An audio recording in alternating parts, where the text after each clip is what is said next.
তো এরপরে কেকটা বানালাম, কেকটা রেডি করলাম, সব কিছু করলাম।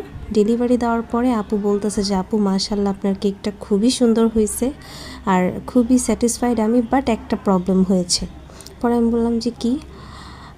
আপু আপনার কেকটাতে মনে হয় বেকিং পাউডার একটু বেশি পড়ে গিয়েছিল, তেতো ভাবটা একটু লাগছে। তখন আমি বললাম যে আপু এটা তো হতেই পারে না, বেকিং পাউডার অতিরিক্ত কেন দিব, যেটা যেই মাপের আমি সেটাই তো দিব।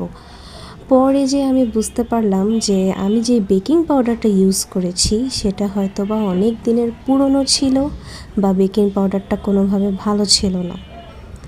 তো এই বিষয়টাই আমার খুবই কষ্ট লাগলো যে আমার যত কষ্টই হোক বেকিং পাউডারটা আমার নিজে থেকে ওই টাইমে কিনে আনা উচিত ছিল। অবশ্য রাত হয়ে গিয়েছিল, আমার কাছে কিছু করারও ছিল না।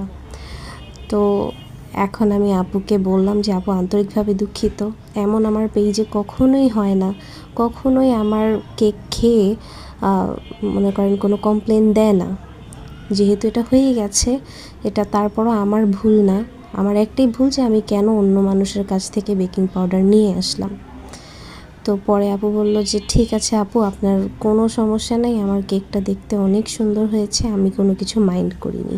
কাস্টমারটা খুবই ভালো ছিল, এমন সুইট কাস্টমার আমরা আসলে আশা করি সব সময়। তো ইনশাল্লাহ এখানে কেকের লাস্ট ফিনিশিংটা আমি দিয়ে দিচ্ছি। আর আপু যেই রেফারেন্স পিকচারটা দিয়েছিল সেই রেফারেন্স পিকচার অনুযায়ী আমি দেখে দেখে মেক করছিলাম। তবে আমি আমার এক্সপেকটেশনের বাইরেও কেকটা খুবই সুন্দর হয়ে গিয়েছিল।